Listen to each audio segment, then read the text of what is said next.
again, gender and justice students, and welcome to the Unit 7 thematic overview. So this is where I provide more context about the actual readings, provide that background information, and help you understand and digest the concepts themselves. Again, we're continuing our discussion and learning about feminist abolitionism, why it's feminists of color, particularly Black feminists in the United States, who've been leading this call, and really understanding what it means to be a John Jay student, right? John Jay College of Criminal Justice, but learning about how the criminal justice system, it's not actually failing, it's actually working as it should be, which is in an incredibly violent, racist, sexist, homophobic, transphobic, heteronormative way that maintains, right, this social control through very violent means. So let's go take a look at Blackboard together. Scrolling down, we see that unit number 7 and unit number 8, so our last two units, are already live and available. Unit number 7 goes from the 15th through the 24th. It's a week and a half because of the holiday, so that's the Wednesday before the holiday.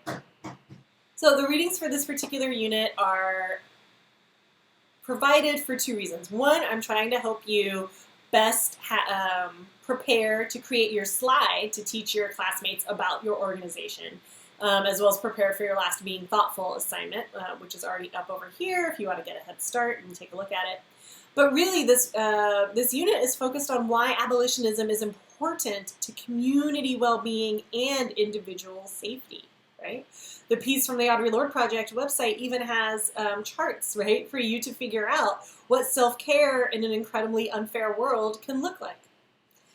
So all of these readings, right, are here to help you understand why abolitionism is not just, say, a socio-political approach or a process of structural change, but actually essential, right? If we're talking about addressing head-on sexism, racism, homophobia, transphobia, anti-immigrant hate. So one of the short reads, I'm actually going to start here. One of the short reads is with Beth Ritchie, a Black feminist scholar, where she talks about how anti-violence activism taught her to become a prison abolitionist. So this is really focusing on two different kinds of fierce advocacy. So anti-violence activism refers to activism around and against sexual assault, stalking, domestic violence, dating violence, right? That interpersonal violence or gendered violence, gendered-based violence is sometimes how you hear it referred to, right? So many of us are anti-violence advocates, right? We want there to not be any more sexual assault in this world. We've had laws on the books now against rape for decades, but that doesn't necessarily result in a reduction in sexual assault. And so what Beth Ritchie is looking at is the ways in which people who work in the fields of domestic violence, sexual assault, to provide crisis response services to people who experience those violences, as well as trying to stop those violences before they start. How people in those fields, we've really been raised and taught to believe that what we need then is more police, more laws, stricter policing, right? Stricter enforcement, better enforcement. And then if we could just get that better enforcement, that somehow that will then, for example, stop domestic violence or dating violence, make it something that doesn't happen with the incredible regularity that it does occur. So, Ritchie is talking about, her own experience, right? That began in Harlem. She talks about how she was working with racial justice efforts, but that those racial justice efforts often lacked, right, an analysis of gender oppression, right? So again, this idea of you're working in racial justice spaces, but you're experiencing sexism and homophobia and transphobia, or you're working in, say, gender justice spaces, but you are experiencing racism, right, and racist hate in those areas. And so she talks about, right, this disappointment. And how she immersed herself in the anti-violence movement against sexual assault, rape, battering, emotional abuse, right? So physical, emotional, sexual abuse, economic exploitation of women and GNC and trans people, right? Also included here are things like stalking.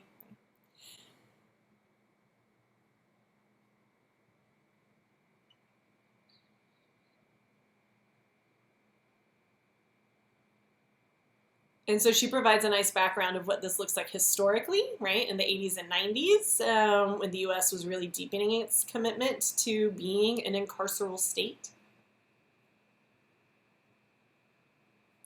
Critiquing, right, she's critiquing the ways that the anti-violence movement buys into the carceral state.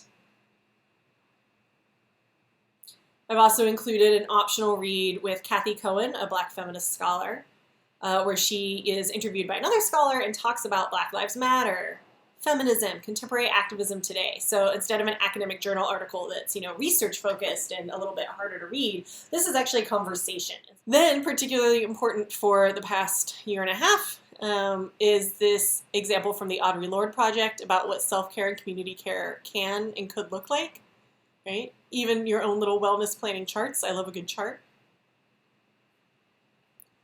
And, the Audre Lorde Project is an organization that is committed to LGBTQ plus people of color's experiences, needs, right?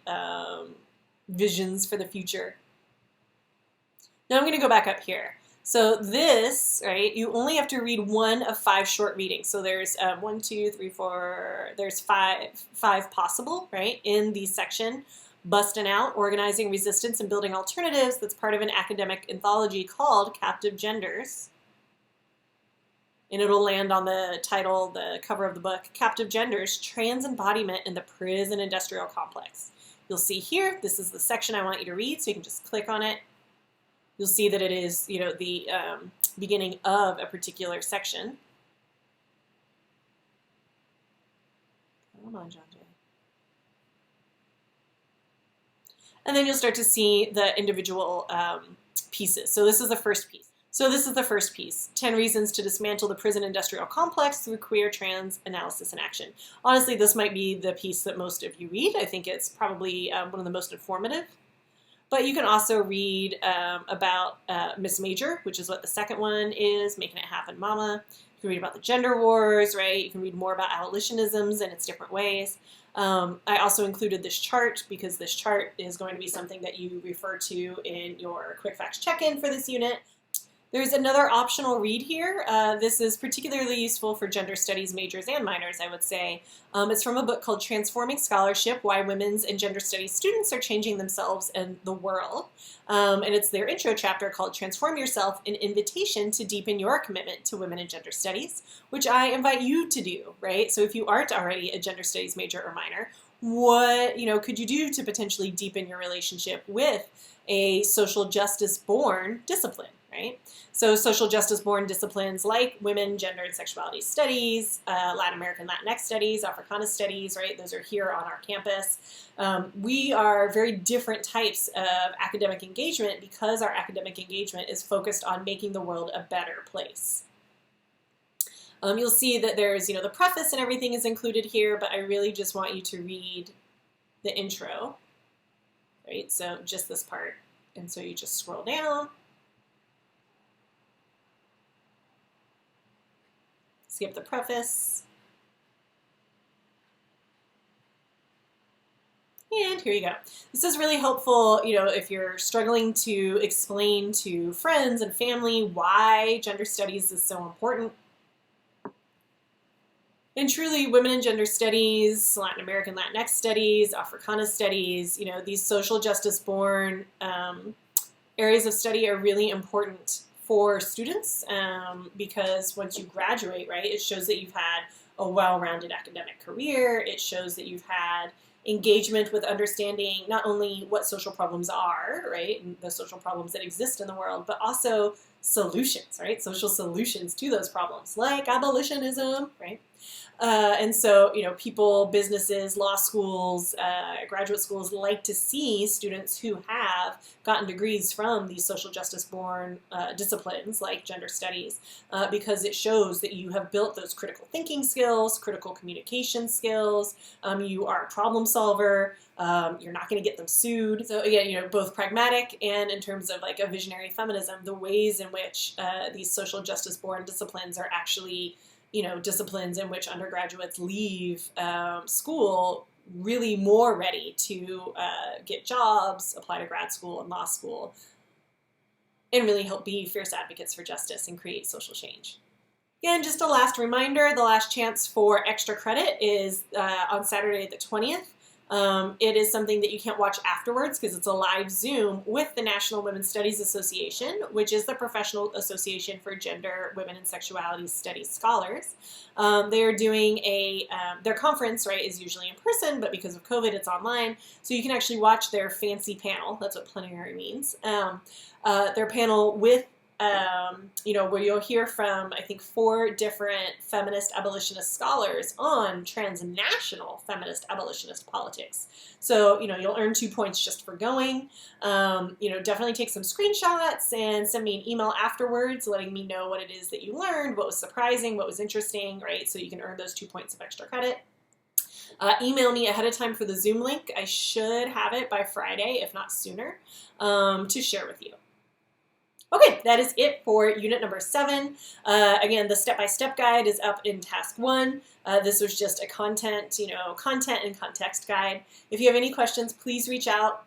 Double check your grades on Blackboard. Make sure that everything looks good. If you're missing anything, please turn it in. Feel free to reach out if you'd like to create a plan of action for these last 4 weeks together. I am here to help. So thank you so much for watching, and I will see you online.